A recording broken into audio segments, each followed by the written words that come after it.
Finishers and factions catching action. And good hello to everybody. Welcome to Finishers and Factions NXT Roadblock.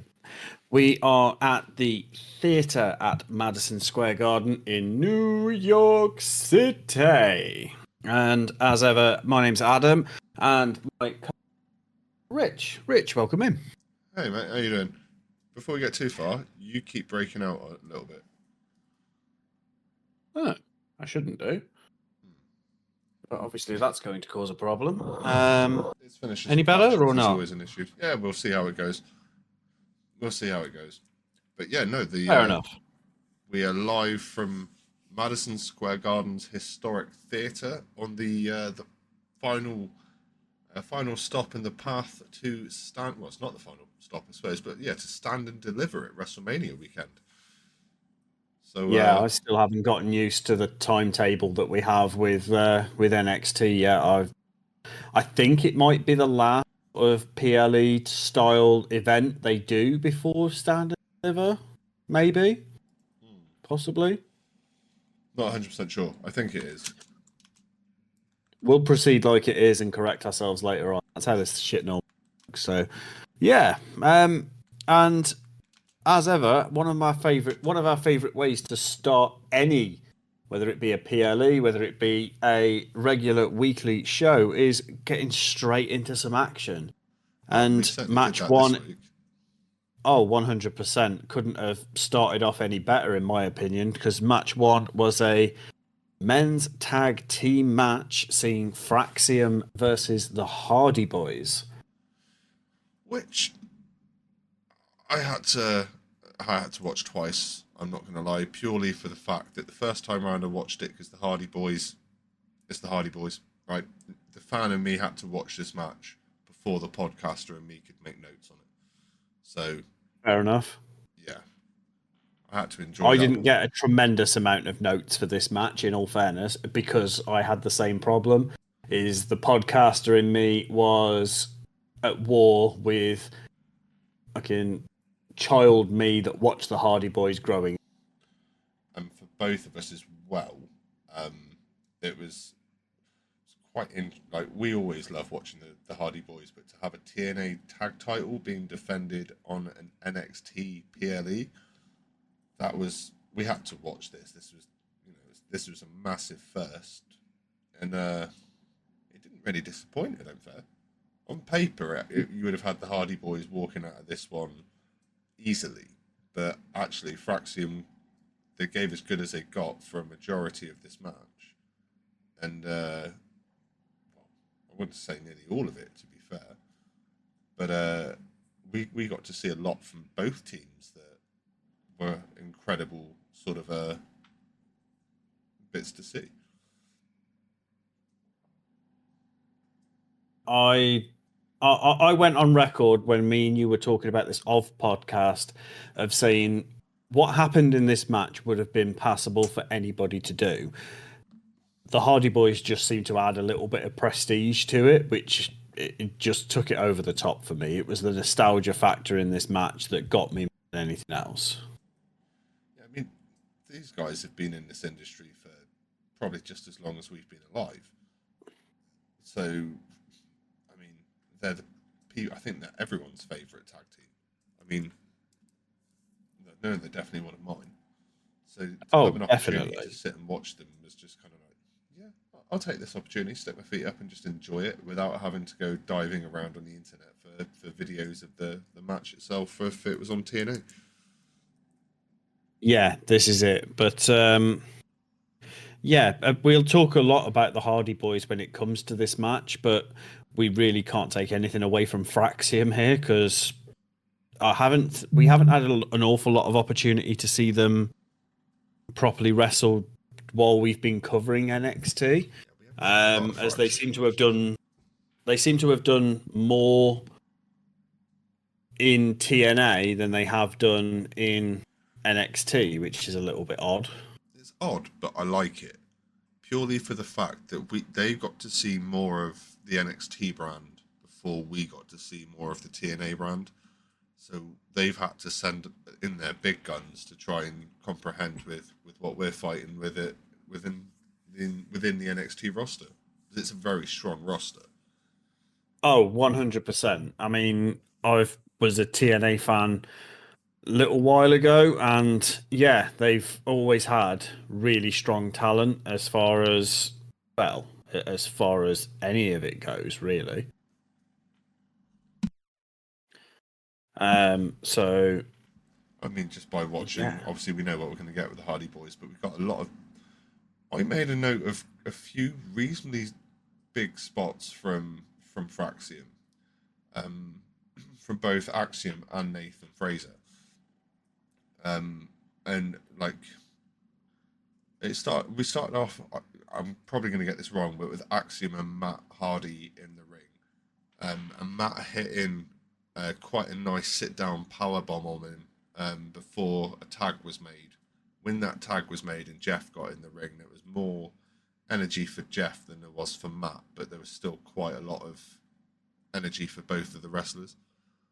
Like I said, Axiom hits a moonsault from the top rope after and then afterwards Nathan Fraser hits a suicide dive onto the Hardy Boys outside. That was quite nice to see. Obviously, we've got 4 well-known, high-flying athletes in the ring. Well, not say well-known, but everyone in professional wrestling knows who the Hardy Boys are, and Fraxium aren't going to be an NXT team for much longer. If they keep going the way they're going, they'll get pushed somewhere up onto the main roster. Saying that, I don't really want that to happen, purely for the fact that NXT at the moment is the more exciting program, which I didn't think at the start of this podcast I'd be saying, 2 months in. Almost 3 months. No, this is it. It's a case. It is a case that it's really grown on both of us. I mean, I was always sort of trying to give it the benefit of the doubt. It was kind of a case of, right, we've got to keep going with it. We can't just duck out on it because we don't know no fucker. And now I was down I'm to pretty drop it familiar. after a month, but I'm kind of glad that I didn't now, because I look forward to NXT during the week more than I look forward to Monday Night Raw and Friday Night SmackDown. Yeah, I've got to admit, if I had to talk about the 3 shows in what, like, ranking them sort of best to worst, I've got to admit it's a tough draw for first place. But down at the bottom, I've got to admit I've not been enjoying Raw that much. No. Out of the 3, Yeah, no, Raw has Raw's the one been I've struggled with. a little bit weaker. SmackDown's definitely had some great storylines. And yeah, we get to see matches like Jacob Fatu and Braun Strowman, and big, powerful matches where Raw doesn't really have that. But NXT, I think, is definitely NXT second. I think I go maybe SmackDown, NXT, Raw. See, it can change during the week for me. Yeah. After this, don't get me wrong. Having at this stage when we're recording, or having already watched SmackDown, I would definitely put NXT over SmackDown. Yeah. So NXT, SmackDown, Raw. This first match set the tone for the rest of the PLE. And once I'd seen Axiom hit that Spanish fly on Jeff Hardy, and then the 450 splash afterwards, I was sold that this was going to be a hell of a PLE. Was it either the first match either sets the tone, like where it doesn't get any better, and the first match is normally boom, or it's the standard where it's like, right, so this is where you've got to start from, go and make your match better. If you go by this, if this is the standard, then we are in for, well, the rest of the PLE was incredible. I loved it. Yeah, not a bad match in any of it, realistically. I mean, the fact that we got to see, in this first match, we got to see the Hardys trotting out some of the classics that me and you grew up on. I mean, there was multiple... Fates, there was Whisper in the Winds, there was all sorts. Swantoms. There was a Swantom in there as well. Jeff hits a freaking Swantom. I can't tell you how many beds I have broken as a child doing swanton bombs off the court because, yeah, I'm not stupid enough to do it on hard. Probably am now and wouldn't get up afterwards, but Let's put it this way: as someone who in the last 12 months has hit the floor like a sack of shit, personally, I don't want to be trying to do swantons. Like, no, I'm not down for trying to do swanton bombs onto the outside of a ring. Jeff, you are an absolute Fruit Loop, and no wonder you had a problem with narcotics, my good sir, because you need drugs to do some of the things that you've jumped off in your career. yes, most definitely. Yeah, but as we have enamored with this one, the Hardy Boys retain their TNA tag title belt. It's quite a large pop. in no way. Oh, it was not an In easy no match. way is. No, definitely not. Fraxium definitely did themselves and NXT proud in the match. Yeah, no, they certainly did. So we went from there into a backstage segment, which is not something. So normally with PLEs, we get a lot of matches and not a lot of padding. This time we got a bit of padding, but we don't mind. So we got it was a conversation between Jada Parker and backstage with WWE Hall of Famer, Mickey James, who I believe, and Adam will tell me if I'm wrong here, is currently a coach on LFG. Yeah, so she's a season 1 coach for LFG.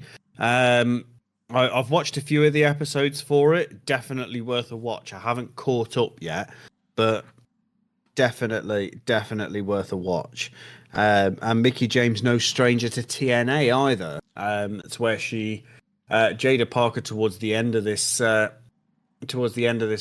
or the end of this little promo, makes a comment about hardcore country, which was one of the monikers that Mickey James wore while she was during her time in TNA. Ah, well, that was quite and I didn't get that reference myself, not watching a lot of TNA, especially not at the time period where Mickey James would have been destroying the X Division.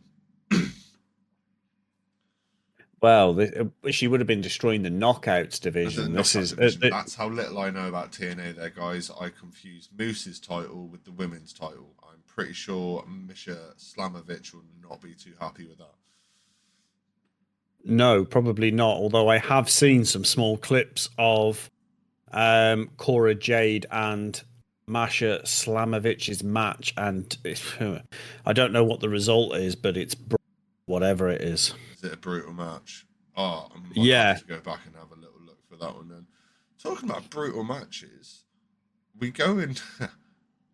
NXT did us brutally this time. So we've gone from this backstage segment with Jada and Mickey James to Roxanne Perez entering the ring, to then go to a VT of a backstage area made to look like a restaurant, to where the D'Angelo family is sat around the table. So you've got Stax, Rizzo, and there's a third one whose name I can't remember because he never talks.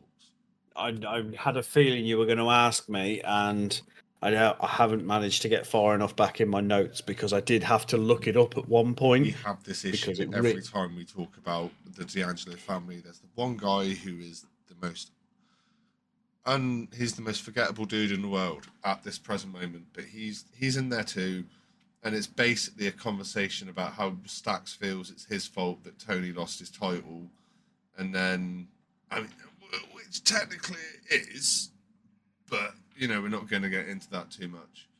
And he's basically set up a 6-man tag match for next week, which is basically the D'Angelo family versus the Culling, as Sean Spears is now referring to his group of minions, from what I've worked out. But yeah, I'm still sort of referring to them as the Spears family. That's what I've got it written down as in my notes. And to be fair, at the start of the program, We get to see this VT. I think that is what they are referred to, not referred to directly as, but indirectly, the Spears family.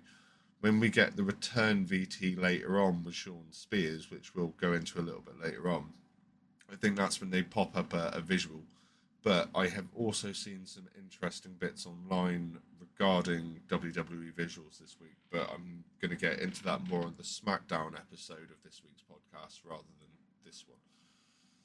Fair enough. I know which ones you're talking about, and I'm looking forward to hearing what turned up. But yes, so we've got a 6-man tag match between the D'Angelo family and the Spears family, the Cullen, whatever you want to fucking call them. And that's been set up for next week. We then go... I believe is in the Performance Centre, but I could be wrong. No, I think you are spot on there, sir, as normal. Oh, not always, but we try. But yeah, as we get into it, so we've got this Roxanne Perez Jordan Grace match, which is basically, it was a bit of a strange one to think of, but we saw after Jordan Grace's match last week on NXT, she was it a match or was it just a brawl? I think it was a match. It wasn't. It wasn't much of a. So last week was the Jordan Grace versus Cora Jade match. That's the one. Yeah, that's the one.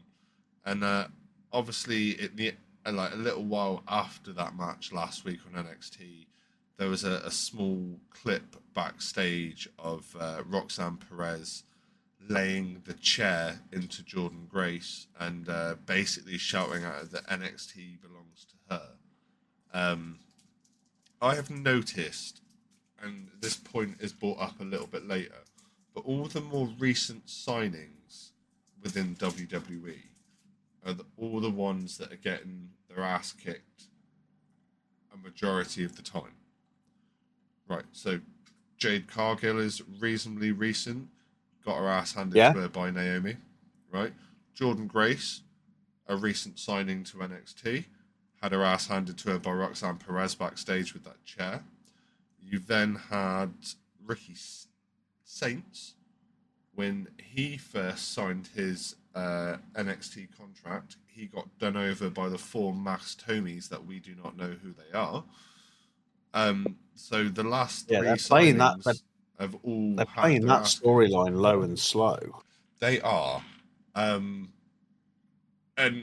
again, yes, I've mentioned our Master Amigos. We will probably end up talking about them at some point. We always seem to end up having to discuss them when there is a title involved or someone who just needs bringing down a peg or two. Surprised they haven't done Eddie Thorpe yet, because he needs to be brought down a peg or two. But anyway, so we had the Roxanne Perez Jordan Grace match, which was the follow through from last week. I did not get a huge amount of notes for this, and I'm not entirely sure if it's because it was a really good match and I got sucked in, or it was a really poor match and I got bored. So it was my notes of this, maybe like 6 lines long. There was 6 lines. It's not a huge amount of notes at all, but it wasn't a hugely long match either. No, it wasn't, and I didn't get a massive amount of notes either. And I've put this down to the fact that I enjoyed this match. It's a case that it was a really enjoyable match to watch, despite the fact that it was sort of predictable to know who was going to win this. Yeah, in my opinion. I think if you've been watching NXT programming the last few weeks, you will understand that they weren't going to let Jordan Grace have a match at a PLE in Madison Square Gardens and lose. Where, on the other hand, Roxanne Perez has been all over the place. We saw her in the Elimination Chamber. We've seen her on Raw. We've seen her on NXT. And she was, we saw her at Vengeance Day as well. Like, I think she maybe could have done with the win slightly more as the extra add to her character build. So this is the thing, is that this match did nothing to diminish Roxanne Perez's character because she's still playing a bit of a heel role. Yeah, She did that in this match and did it well. she did.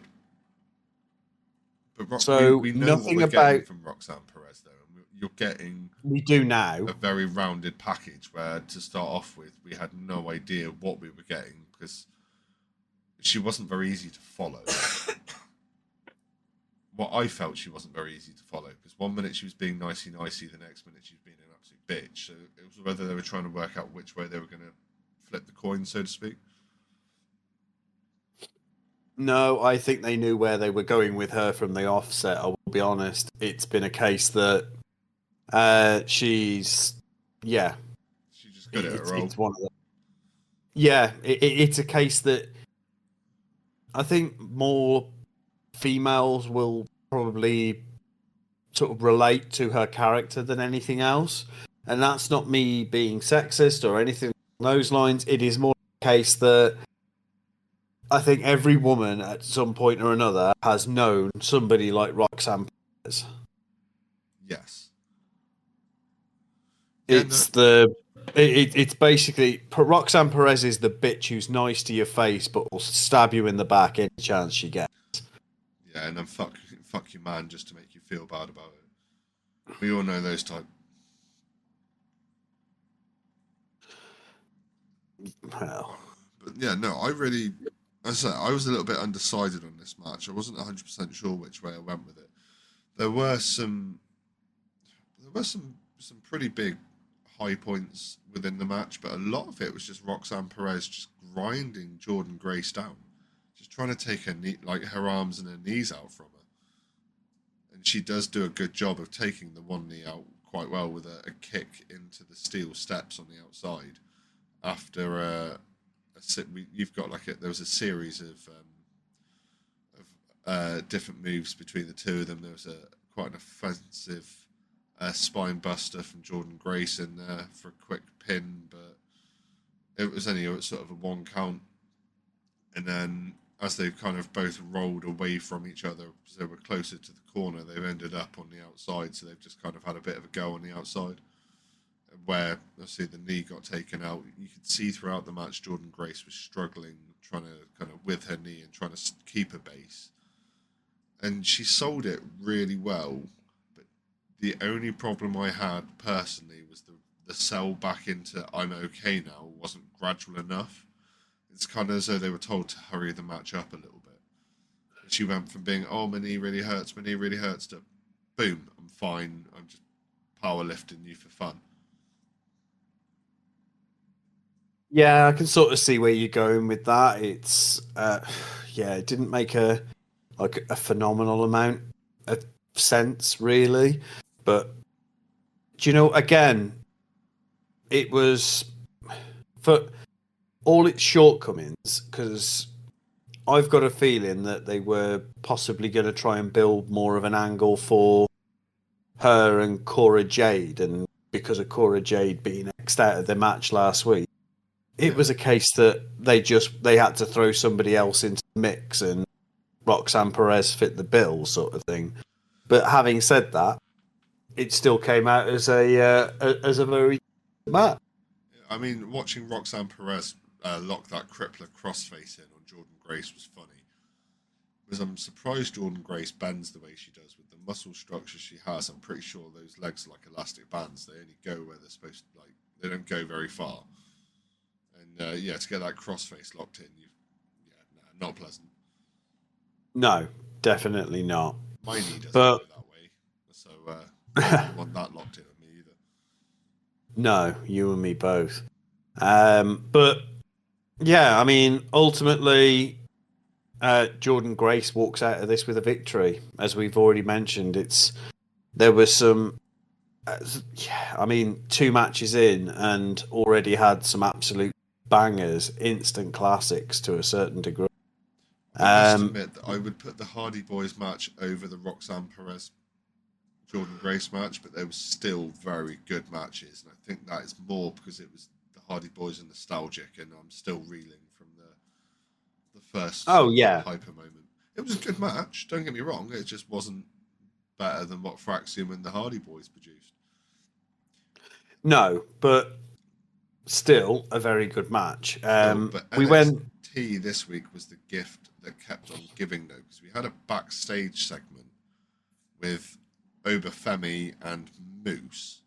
It starts off with Moose walking into the building. I'm guessing it was more of a like walking around backstage. And then we've got Obafemi doing the same thing.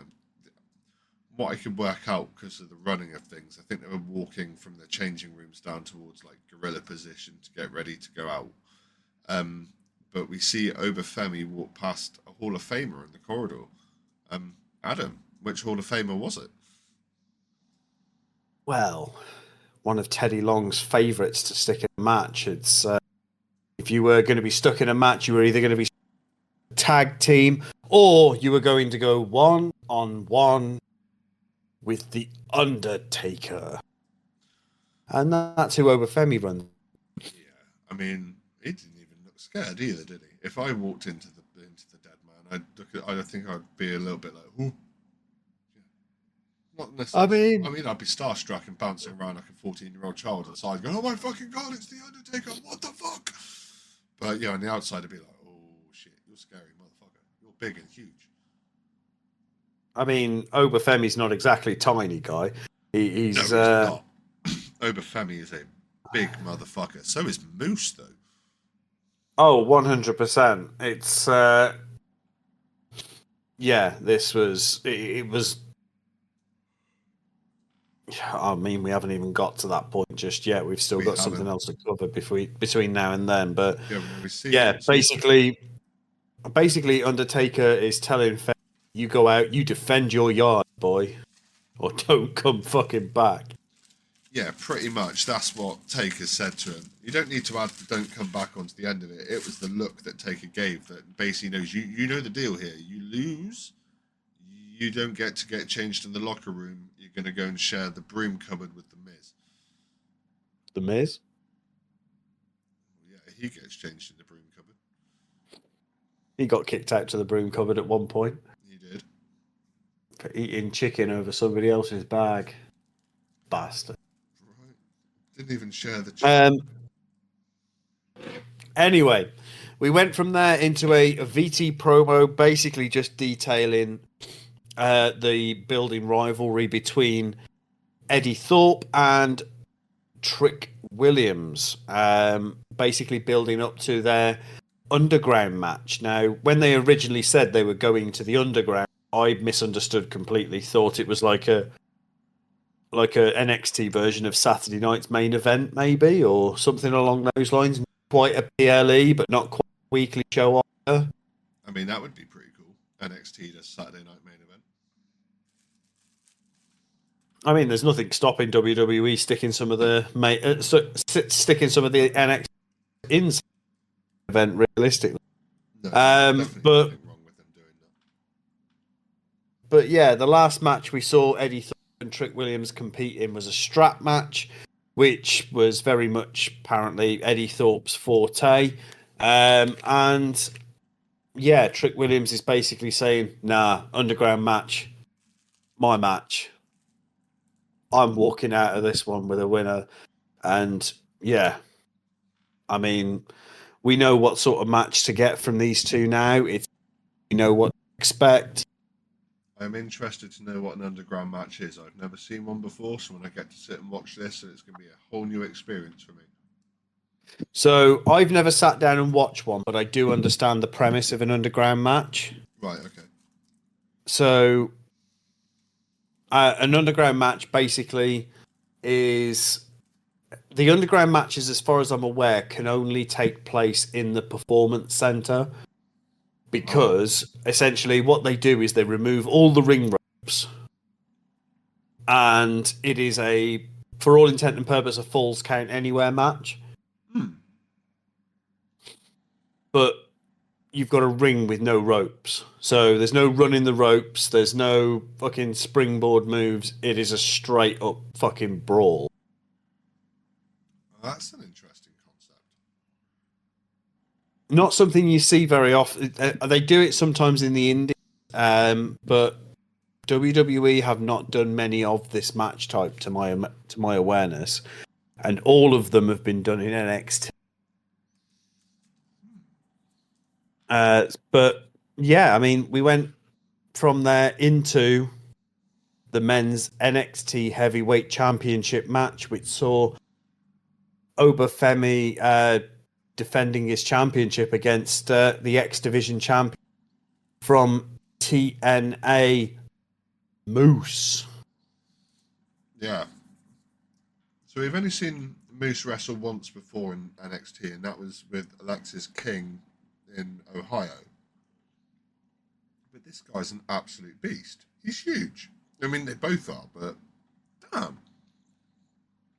And the worst thing about it, one of the most intimidating things about Moose is that he's versatile. He's a big Agile guy too. that can fly. Yes. There was a movie hit. I think it was a suplex. It might have been suplex. I'm not entirely sure. There was a big movie he hit off the top of the rope. And it was like, holy shit. That's incredible. I think he jumped up and onto the top rope and like, I want to say it was a flip or something, but I just did not see it coming. Yeah, I mean, these guys were trying to go as much as possible blow for frickin' blow. Yeah, there was £600 worth of, or almost £700 worth of wrestler trying to, between the two of them, beating living shit out of the other one in the middle of the ring. I mean, a lot of the notes that I've taken seem to revolve around some of Obafemi's moves more than Moose's. It just seems to be what I seem to have gravitated towards. Early on in the match, Femi does a running chest chop that just takes Moose out on the apron, so he gets put the fuck down. That sounded like a gun had gone off when he slapped, when he chopped into Moose's chest. It was a proper. Even Obafemi kind of shook his hand like, "Fuck, that hurt." There was no way that wasn't going to hurt. Let's face it. For either. But oh yeah, 100%. One of the interesting things the announce team actually said during this match is that traditionally at Roadblock, the NXT title has always changed hands. So it really didn't look good from a history point of view for Obafemi going in. No, it did not, and especially with the fact that he was not just having a match against another NXT superstar. He was having a match against someone who could take his belt out of that company, take it to TNA, and lose it to someone else in TNA, and you don't know what you're going up against then. Like, there is some hidden, like I said, we've got hidden talent on both rosters, but Obafemi could not afford to lose this because he didn't know when he was going to get an opportunity and who he was going to have to go against to get it back. No, this is it, and yeah, it's. I'd say that storyline would be pretty cool though. Like, Obafemi loses his title, he gets really depressed about it. He gets exiled from NXT, has to go back to TNA, fight through the TNA ranks to get back to a championship opportunity. Let's say like Bound for Glory or something, and then takes his title back at Bound for Glory and is allowed back into NXT with his title. Yeah, it's. I mean, we could still see something like that. Not necessarily him losing his title, but him basically making their way through. Making their way through. I called this at 22:48 on the 15th of the 3rd:05. Are we time stamping our calls now? Are we? Yeah, just to make sure that if anyone else tries to get it in there, I can be like, I had this on this podcast episode at this time, motherfucker. That's mine. You're not stealing my story, Sports Skeeter. We were joking in an episode of SmackDown. I think it might have been last week's episode of SmackDown, actually, about how we thought Shinsuke Nakamura was getting towards the end of his title, towards the end of his contract, because he dropped his title so close to WrestleMania and hadn't really defended it much. He lost his brother a few weeks prior. and then it comes up on Sportskeeda's website the next day that Shinsuke Nakamura's contract could be getting not renewed, and it was like, God damn it! Like, how did we manage to pull that one out? Yeah, this is it. But yeah, talking about pulling some things out. So, right, we've got, like I said earlier, we've got two guys in the ring that equate to just below maybe 700 pounds in weight, right? Obafemi is 6'3" and 300. Well, sorry, Obafemi managed to bench press a guy who was 6'3" and 300 pounds up in the air like he was a rag doll, like a bag of concrete, and then just tossed him like a plastic bottle over the top rope onto the floor. Like, how would you just throw a guy who's like 300 pounds like he's an empty plastic bottle? Like, off you go, ding! Absolutely insane. Like, I mean, these guys were trading power move for power move. It's all the way through. it was there were no small hits. There were no small moves. It was all just one after the other after the other. I mean, I've got a note here of a few different things, but we've got Moose with diving headbutts from the second rope, suplexes from the top rope to then roll through it and hit another suplex straight afterwards. Well, I've actually got a note about that as well. So yeah, we've got Moose hitting a huge superplex off the top rope onto Obafemi for Obafemi to almost counter that with a suplex of his own, which was insane. Yeah, it was nuts. And then this isn't something you see as much on NXT as you do on the other programs. But Moose put Obafemi through the goddamn announce table. Like, we are constantly told as well the last few months that these announce tables are reinforced. And I think that is try and reiterate that, how hard it is to put a superstar through these announce tables. But yeah, Obafemi did not have a problem going through that announce table. It was absolutely destroyed, and so was Obafemi by the time he'd worked out where he was and what was going on. Yeah, and regardless of all of that, Obafemi still manages to retain the NXT title I mean, he got with speared as well, and Moose doesn't hit a limp spear. That thing was a proper missile. So he still, like I said, managed to get up from all that pain and retain his title. yeah, I mean, again, taking nothing away from either one of them. What an absolute banger of a match. Oh, it was incredible. I wish we saw more of that on WWE programming. Just two big guys having two. I know we're seeing it a little bit on SmackDown with Braun Strowman and Jacob Fatu, but just we need more big guys having more bangers of a match like that. I mean, don't get me wrong, I appreciate the luchador style and the other bits that we get within the WWE package, but I absolutely love this match. I am probably willing to say that I could put this as a contender for match at the PLE. I would be willing to say the same thing if I didn't already know what was coming. So, I mean, we go from that match into a VT promo showing. So, a few weeks ago, we saw Sol Ruka trying to sort of get through to the human side of Zarya with some rollerblading, beach volleyball, ice cream, like very much her surface. This week, we've seen Zarya trying to unlock Sol Ruka's aggression in a rage room with some axe throwing. You know what? That rage room looked like. I think I might need to visit one. I'm not gonna lie, that rage room looked incredible. Oh, it looks like immense fun, doesn't it? Just being allowed to walk into a room with a baseball bat and told to fuck it up just seems, you know what? The only person in this situation who seems, I feel, is losing is the person who's got to clean up after someone like me's gone in. I'm an angry person. So yeah, I go into a rage room. I'm going to cause havoc. It's not going to be an easy cleanup. Yeah, I can't imagine I'm not walking out there leaving a fucking mess, to be quite honest. I mean, I'll probably walk out of there a mess on its own. It's a case of...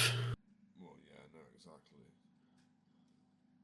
Yeah, they look like they were having fun, I must admit. Oh, 100%.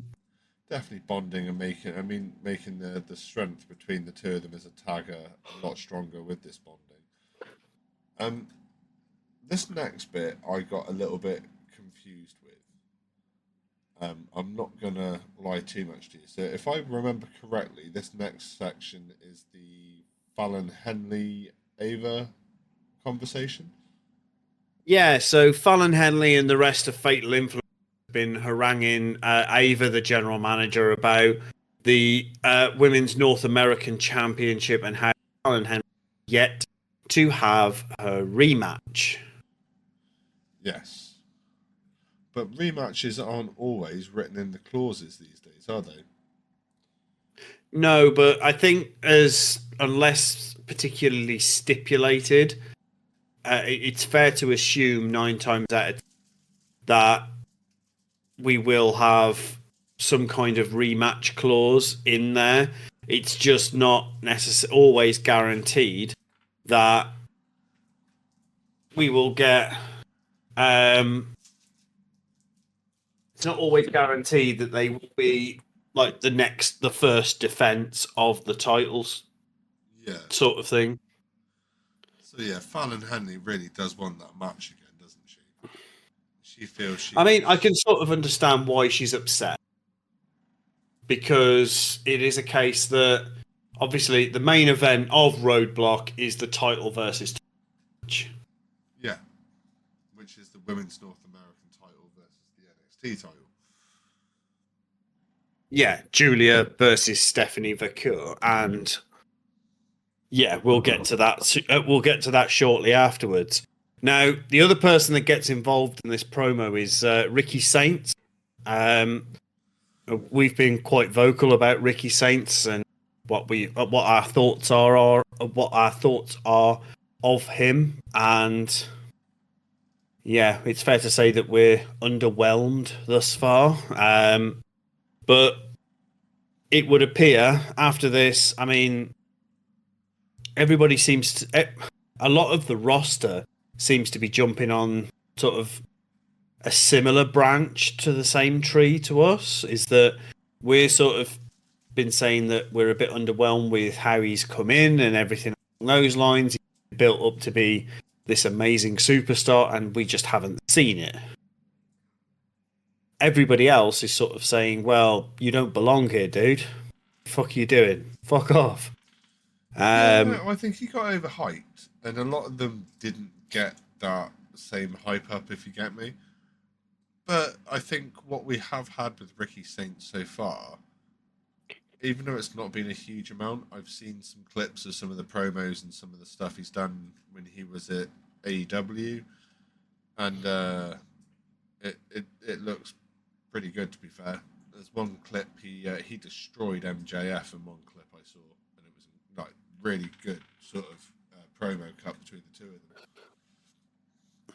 So if we can get the Ricky Saints of that in NXT, it's going to be incredible.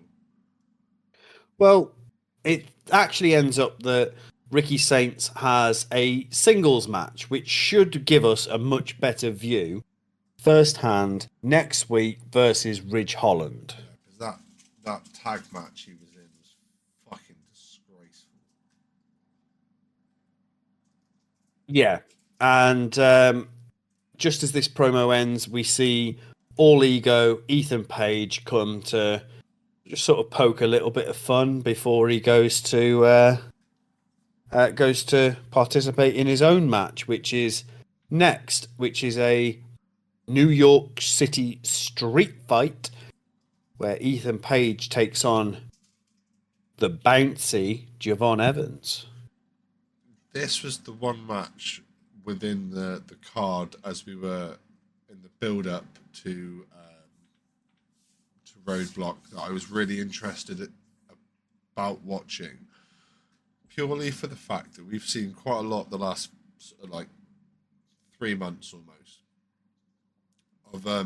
of Ethan Page and Javon Evans with the jaw breaking and the taking the smile and the unsanctioned match they had and they've had some good matches, but you've always seen Ethan Page come out on top of in those matches. So for this one, it was very much like, oh, what are they going to do, and what are we going to see now more from Javon Evans? Because obviously he's lost a few times now. What else has he got left in the bag to try and make sure that doesn't happen again? And I think, to be fair, Javon Evans bought it. He brought the Smacketh down, and he laid the Smacketh down as well. Yeah, I mean, I remember watching this match with you on Discord. It was a case that this was just it was such a well put together match to go through. It was beautiful. Yeah, it was great, but we didn't even get to finish the entrances before it started. Because Javon was entering the ring, Ethan Page attacked him, and that was it. It was on straight, and basically we started off on the ramp, and they went straight into the crowd, and then that was it. They were going absolutely nuts. Now I've got a note here, and I can't remember why I wrote this down, but it's something about a Lions Den match in 1998, and I can't remember why I've written this specific note down. I think the guys on commentary were discussing something to do with that match, but I can't work out why I've written it down. No, I can't quite remember myself, as I didn't make any notes about a Lions Den match of any kind. It's not on today. I think they were talking about the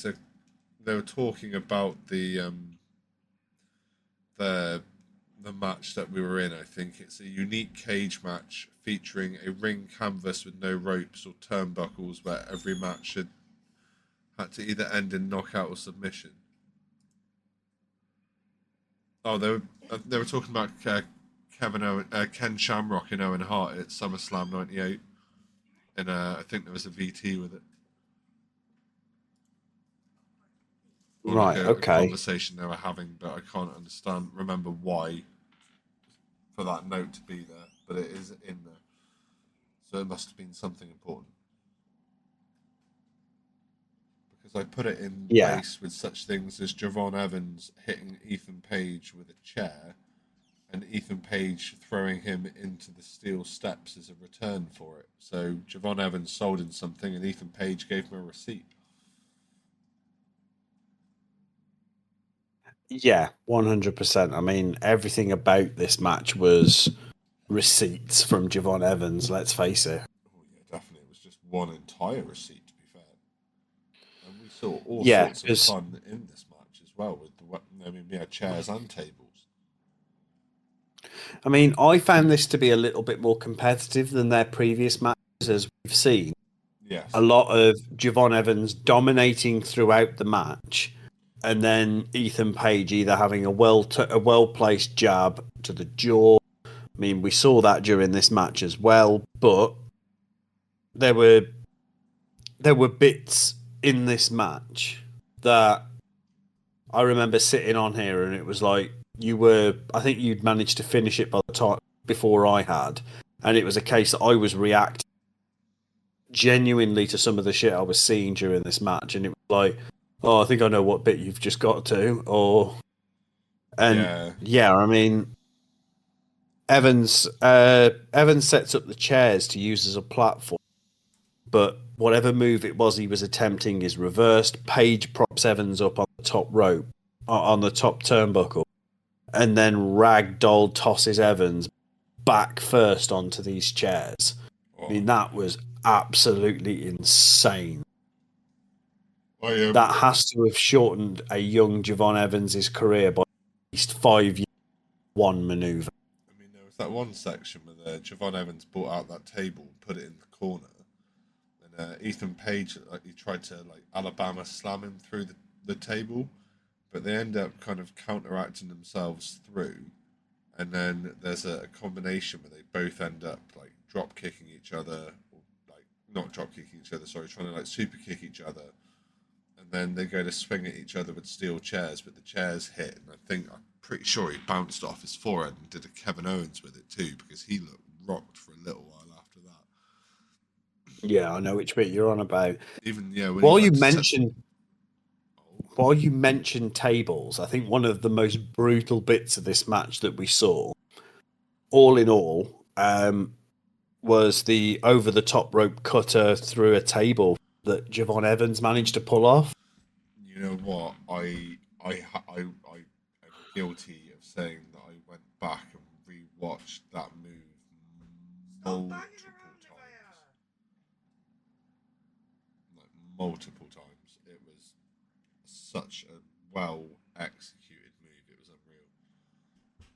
Yeah, 100%. I mean, we know to expect from Javon Evans now that we're going to get some high flying in during his match. It's not a maybe this will happen. It is a definite this is going to happen sort of thing. Yeah, of course. But the stops that these guys pulled out during this match, I mean, the ultimate receipt that that Javon Evans carried out was the finish to this match. I saw this clip on social media before I got the opportunity to watch NXT, but it wasn't like the full clip, if you get me, so I didn't see the pin to go with it. But it was filthy. I'm gonna let Adam go back over it, but I just needed to throw that bit in there. It was just it was beautiful. See, I was going to let you go through it, but if you insist. So Evans, Javon takes a chair and basically loops it around the face of Page, encapsulating his face in with this. Now, we've got to remember the reason this feud started is Ethan Page decided to rob Javon Evans of his smile and ability to eat solid food for a good couple of months by royally shattering the kid's jaw. And Javon Evans, this complete lunatic, decides to hit a springboard cutter on Ethan Page while he's wearing this chair that's trapped around his head to win this match. And yeah, it was near sickening to watch, but absolute beauty incarnate on that cutter. Yeah. I mean, he rolled him over for the 3 count as well. I was sat here kind of just pumping my fist like, yes, got him, you little bitch. It was really nice to see Javon Evans get given the win on this one. But it was just a shame that Javon Evans didn't have a lot of time. No, he didn't get to celebrate at all because our 4 masked assailants decided to come and give him a bit of an ass kick and he wouldn't remember. The worst thing about this 4 is, well, 2 things. A, we don't know who the fuck they are. And B, we don't know what the fuck they want. Because there's no rhyme, reason, or pattern to who it is they're attacking. No, because they've had Javon Evans, they've had Ricky Saints, they've had the entire tag division. Obafemi. Yep. So, I mean, he's mainly... They're obviously focusing on the male side of the roster, which is, I suppose, a breath of relief for the women in the division. But there still seems to be next to no rhyme or reason for who they're attacking, when and why. Well, we know the name of one of them, and Google still has him down as an American football player. But then that's Dion Lewis. Yeah, but that doesn't really give us an awful lot of insight into It does not. who the other three are. And yeah, they seem to be playing this storyline low and slow as it goes. Well, I originally thought it might have just been like a group of local wrestlers. They just got in for the night to do something cool, but it's definitely not the way that's going. No, definitely not.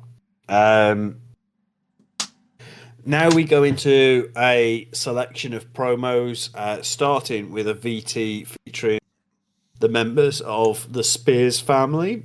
Culling, as they start referring to themselves in this VT.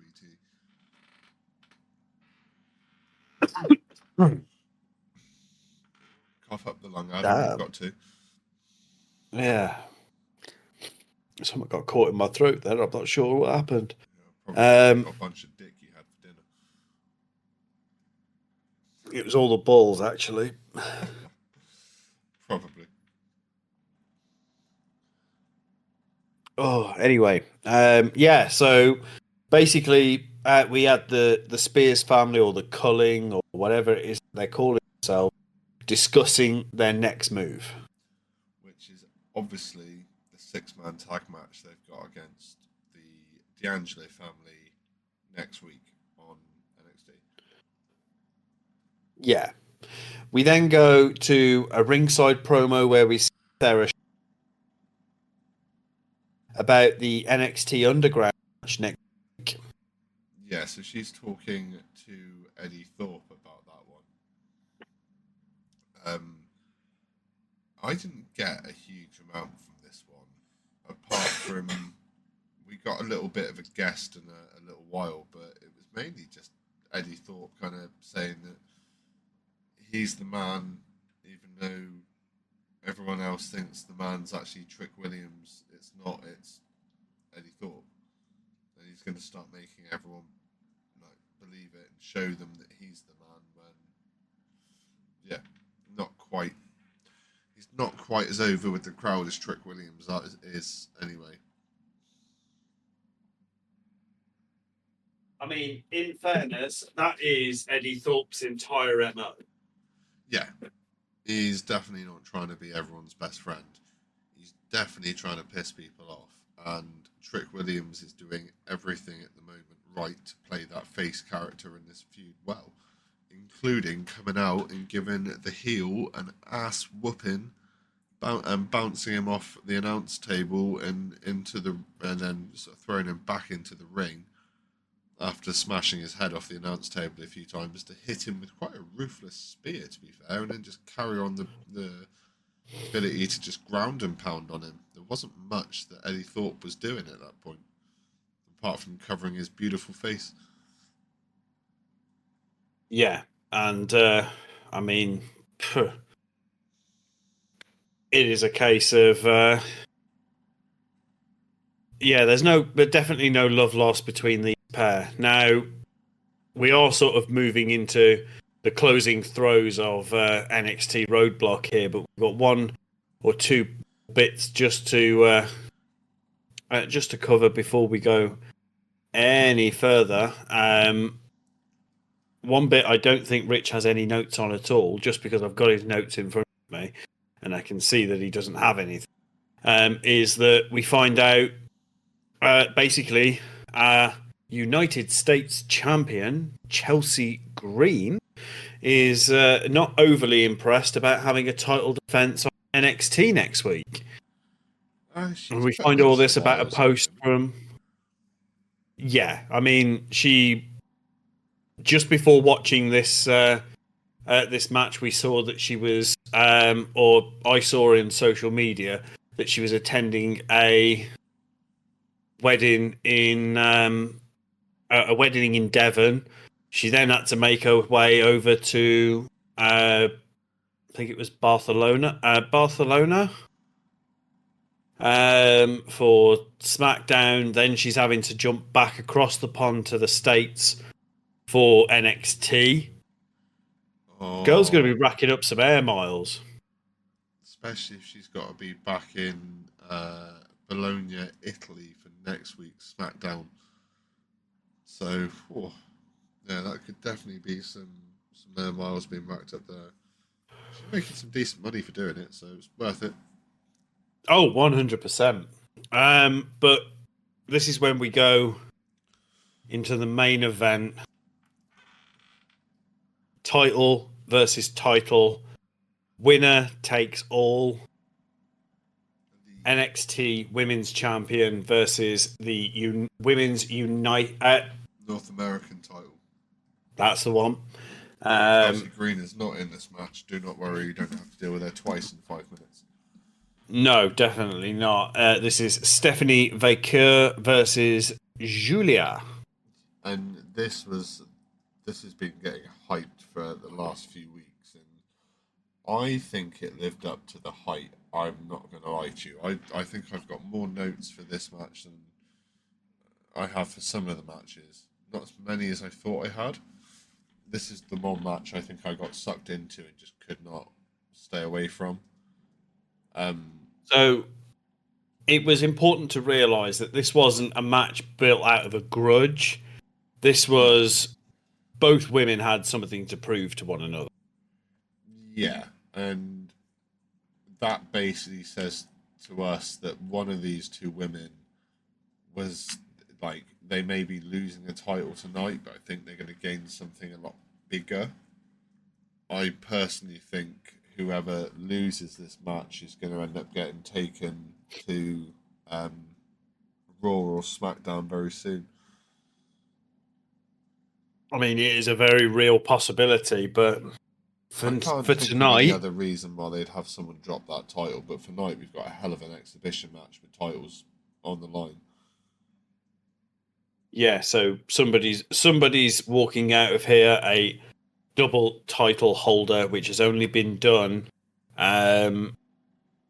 like the 3 times previously in NXT history, as much as my and either one of these are going to write history regardless, because they will be the first women in NXT to hold 2 titles at once. Nice. But what a match. I mean, there was no malice behind any of it, at least in the beginning, but No. Well, it was all pretty amicable anyway, really, wasn't it? Because Julia just kind of set the match up, just kind of said, you know, you think you're the best, I think I'm the best, let's just see who's the best. And yeah, let's duke it out and figure out where we both stand, sort only of thing. one of us can call ourselves the best, so we might as well work out who that is. Yeah, and I mean, they got some fantastic little spots in this match. We saw Vaquer pull out the classic dragon screw to Julia out of the corner. That brutal leg drag. It makes me wince every time I think about it. Yeah, and that wasn't even the first one. Like, Julia hit a massive missile dropkick on Stephanie Vaquer pretty much just off the bell. They spent a few moments sizing each other up, and then once they kind of said, right, solid, we're good, let's get going. It was very much a fence from both sides. There was no defense being played at all. And no, this is it. I mean, an interesting way of doing I got a few bits here that sort of Julia managed. I noted down that she managed to do a double underhook superplex to Vaquer, which she ate is nothing to be. Too. Oh, 100%. There is nothing to be understated about how brutal that move looks.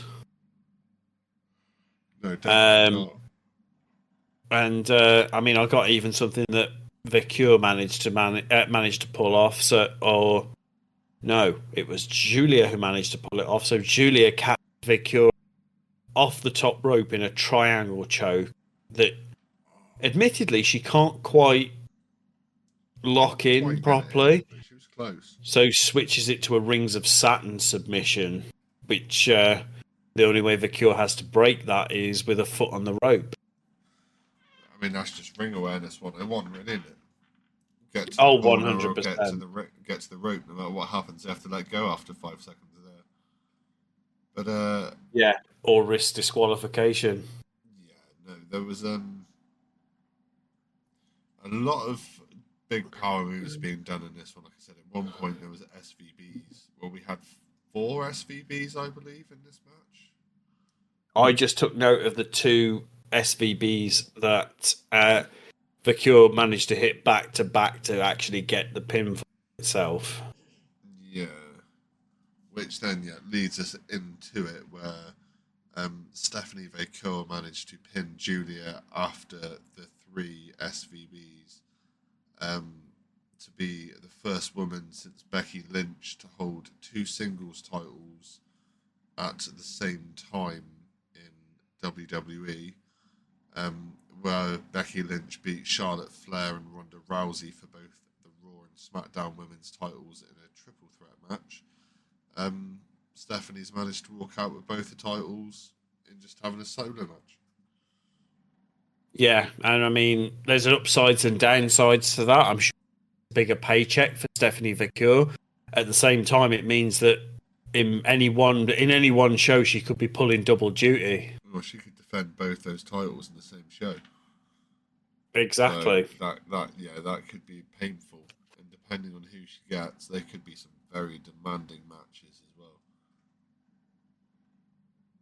100%. But yeah, that brings us to the end of NXT Roadblock, and what a PLE! It was absolutely fantastic, wasn't it? I can't think of a more recent one that's been to that level. No, definitely not. I mean, if we had to sort of pin down a match of the night, Stephanie Vaquer and Guilia. see, I'm still going with Javon Evans and Ethan Page. I mean, I if they think both went for the the lack same one, of- would be boring.